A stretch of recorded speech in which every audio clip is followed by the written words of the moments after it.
Olá, amigos do Repórter Diário, muito bem-vindos ao RD-TV, o canal de vídeos do RD. O tema de hoje é educação. Nós temos o prazer de receber nos estúdios do RD Ana Lúcia Sanches. Ela é secretária adjunta de Educação de Santo André e também coordenadora do Grupo de Trabalho Educação do Consórcio Intermunicipal. Olá, secretária, bem-vinda ao RD, tudo bem? Obrigado por aceitar o nosso convite. Obrigada, bom dia, boa tarde, boa noite. Desculpa. Satisfação estar aqui, estamos à disposição. Secretária, estamos iniciando o ano, 2015 acabou de chegar. Quais são os principais desafios na área da educação do ABC neste ano que está começando? O ano de 2015 tem na sua pauta o Plano Municipal de Educação como sua principal prioridade. O Consórcio Intermunicipal do ABC, no ano de 2013 e 2014, definiu em seu plano plurianual ações. E uma das ações é justamente a melhoria da qualidade da educação e, a partir do ano 2015, assume a coordenação da realização dos planos municipais de educação nos 7 municípios do ABC. Então, nós estamos bastante esperançosos que o ABC vai fazer um grande trabalho no ano 2015. Secretária, explica para a gente como funciona esse processo, porque a gente sabe que foi aprovado em Brasília o Plano Nacional de Educação. Qual é a obrigação de cada município? Cada cidade tem que criar um plano próprio e chegou a ser conversado também da possibilidade da criação de um plano regional de educação. Como funciona exatamente esse processo? Tem uma data limite para a apresentação desses textos? Como funciona? Explica para a gente, por favor. Com a aprovação da lei, o Plano Nacional de Educação define e estabelece que o município tem 1 ano para a aprovação dos seus planos municipais de educação para adequação de suas metas e estratégias. São 20 metas que o Plano Nacional de Educação estabelece e uma infinidade de estratégias específicas para a viabilização das metas. E o ABC se comprometeu com isso, organizando um calendário de ações que visa, num primeiro momento, a realização dos planos municipais de educação, pois o entendimento do coletivo do GT de Educação e do consórcio intermunicipal de que nós precisamos, primeiro, de indicadores, a organização das conferências municipais e, consolidado as ações municipais, nós vamos ter o Plano Regional de Educação. Então, não adianta a gente fazer um Plano Regional de Educação desconectado das prioridades municipais. Então, de qualquer forma, os municípios estão bastante empenhados nisso.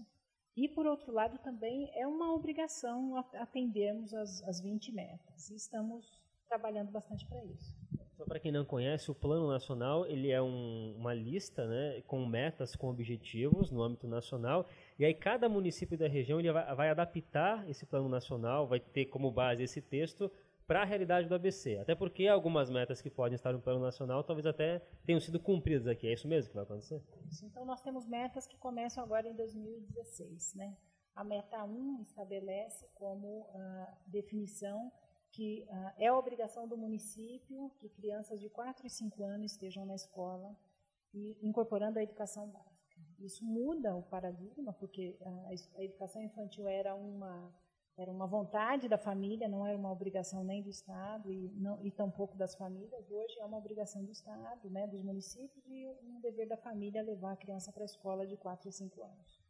Isso é muito interessante, porque é o entendimento de que melhorar a qualidade da educação começa na educação infantil e garantir que a criança esteja na escola a partir dos 4 anos obrigatoriamente, faz com, no nosso entendimento, vai melhorar. Então, esse é um exemplo. Depois também temos a meta de 2020, que 50% das crianças estejam em creche, que é um grande desafio para os municípios aqui do ABC, e assim por diante. A meta 6, que fala da educação integral, que tenhamos também 50% das escolas e das crianças em educação integral. Enfim, temos aí 20 metas que vai desde a educação infantil de 0 a 3, 4 e 5, educação fundamental, garantindo que a criança esteja alfabetizada até os 8 anos, depois o ensino fundamental e fortemente o ensino médio, né, que tenha também uma relação entre formação profissional e escolarização, num ProEJAFIC, que é o que se chama, e também para o financiamento, que ainda não se tem notícias como é que nós vamos encaminhar exatamente o financiamento das metas do pré-sal, enfim. Agora, aproveitando que a secretária citou o ensino integral, esse é um assunto que tem sido muito discutido nos últimos meses, inclusive durante a campanha eleitoral, diversos candidatos de diversos partidos sempre bateram nessa tecla, né, de que vão investir em ensino integral. Como está a situação do ensino integral no ABC? Ainda tem muito espaço para crescer. Como vencer esse desafio, até tendo como base essa meta do Plano Nacional, de expandir o ensino integral na nossa região? Nosso entendimento, realmente, indiscutivelmente, melhorar a qualidade da educação é ampliar as oportunidades. Então, o integral que nós estamos tratando é maior do que a ampliação do tempo, né? Mas é fundamentalmente, também não tem melhoria da qualidade da educação sem acesso da criança a mais tempo de escola também. Então, a perspectiva da educação integral é muito interessante, mas o ABC tem aqui dos nossos 7 municípios, 3 municípios que têm já projetos desenvolvidos, São Bernardo, Santo André e Diadema, que tem um trabalho já que vem sendo desenvolvido já há alguns anos, e que agora vai sendo materializado nos outros municípios. Mas é um grande desafio para todos nós, principalmente para a estrutura do atendimento, né? Cada vez que a gente pensa na educação integral, a gente tem que pensar que dobra o número de crianças na escola, tem toda uma estrutura, uma infraestrutura da escola que precisa ser atendida, mas eu aposto muitíssimo nisso, acho que esse é o verdadeiro caminho da melhoria da qualidade da educação. Inclusive, o ministro da Educação, que assumiu recentemente, Cid Gomes, já falou sobre o ensino integral nas suas primeiras entrevistas, dizendo que é uma das prioridades em ajudar governos e municípios nessa situação. Como o governo federal poderia ajudar, por exemplo, municípios do ABC nessa questão? Seria aumentar o repasse? Qual o papel do governo federal nessa ampliação do ensino integral? Hoje, para o financiamento da educação integral, nós temos um Fundeb diferenciado, que é um valor maior para o ressarcimento das crianças em tempo integral. Agora, é fato que para ampliar qualitativamente, nós podemos ampliar e cumprir a meta.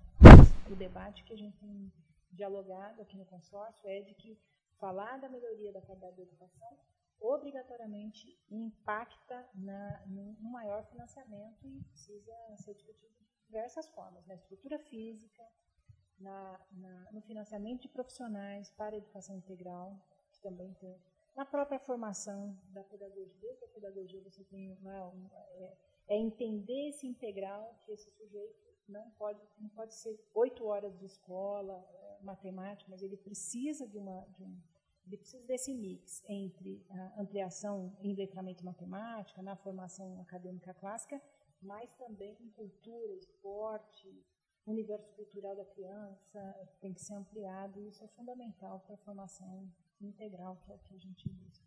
Secretário, nós temos milhares de crianças no ABC aguardando vagas em creches. Então, isso é um problema antigo, na verdade não afeta só o ABC, na capital paulista também, em outros municípios.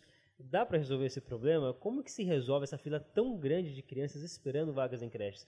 É um problema sem fim? Não dá para acabar? O que o ABC tem feito para tentar, se não resolver, pelo menos minimizar esse problema?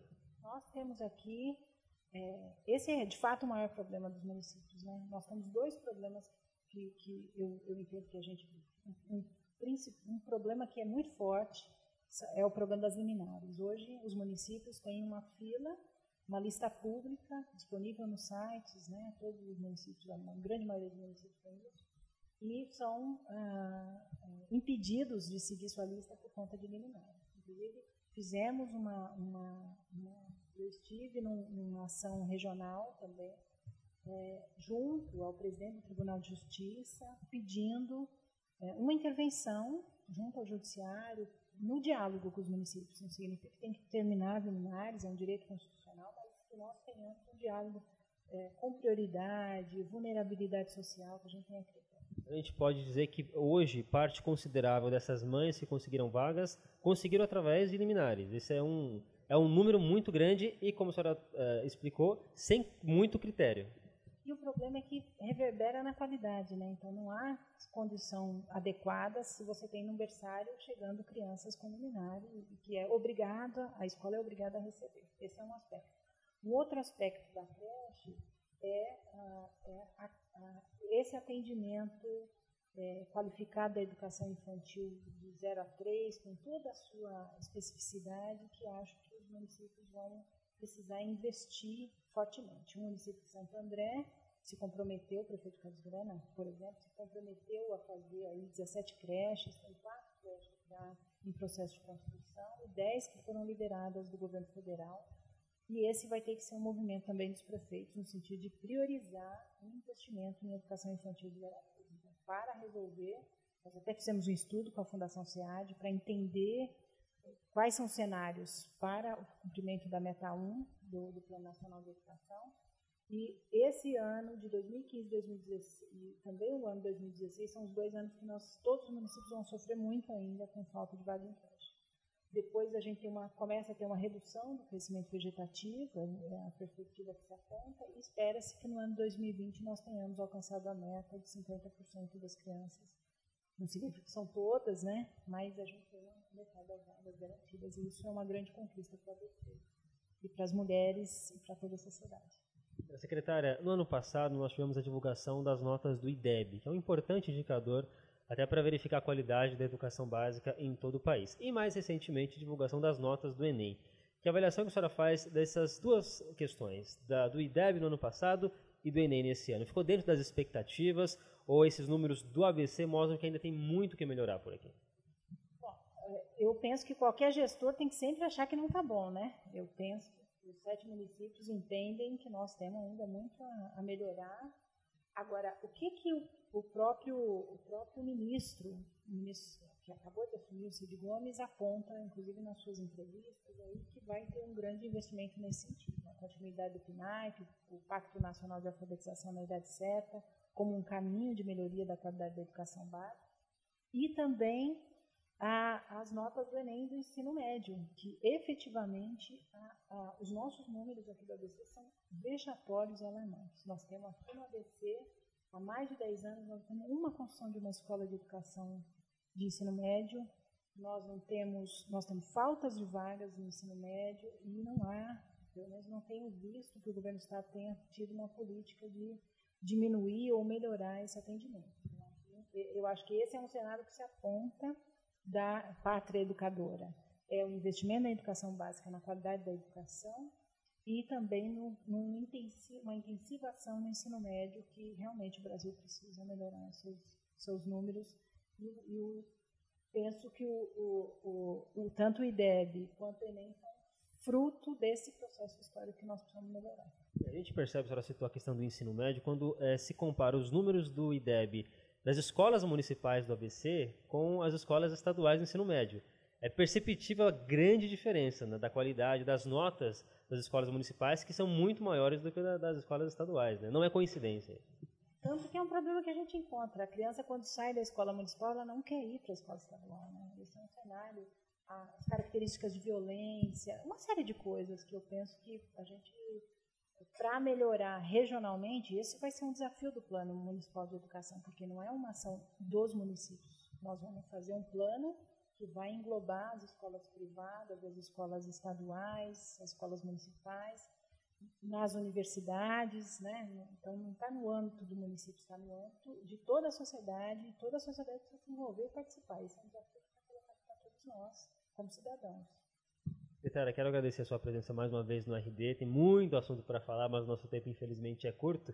E gostaria que a senhora falasse aqui para o nosso internauta que acompanha neste momento esse bate-papo, o que esperar da educação nesses próximos 2 anos. Nós sabemos que os gestores que estão atualmente nos cargos, daqui a 2 anos tentarão a reeleição. Temos 2 anos de mandato, não só em Santo André, mas nas outras cidades também. O que os pais, os alunos podem esperar da educação do ABC em 2015 e 2016, secretária?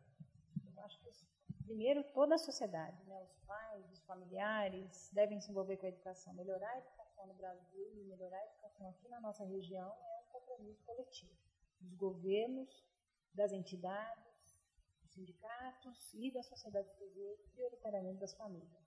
Então, esse é um convite que a gente faz. Por 2 frentes, participando das ações, nós vamos ter as conferências municipais, todas as pessoas serão convidadas a participar, a opinar, a se colocar socialmente e também no acompanhamento de seus filhos, né? Esse é também um outro movimento que nós precisamos ter. A vontade de melhorar a educação tem que ser coletiva. E esse é um convite que eu faço a todos e todas para se comprometer e vir conosco este ano, acompanhando aí as agendas dos planos municipais de educação que deve se encerrar lá para setembro deste ano. Tá certo. Nós conversamos com Ana Lúcia Sanches, ela é secretária adjunta de Educação de Santo André, também coordenadora do Grupo de Trabalho Educação do Consórcio Intermunicipal. Muitos avanços, mas também muitos desafios à frente nesse setor. A gente torce que realmente dê tudo certo, que a educação melhore cada vez mais na nossa região. E você, caro internauta, continue acompanhando os vídeos do RDTV. Acompanhamos vários assuntos, políticas, cidades. É só acessar repórterdiario.com.br. Um bom 2015 para você e até a próxima.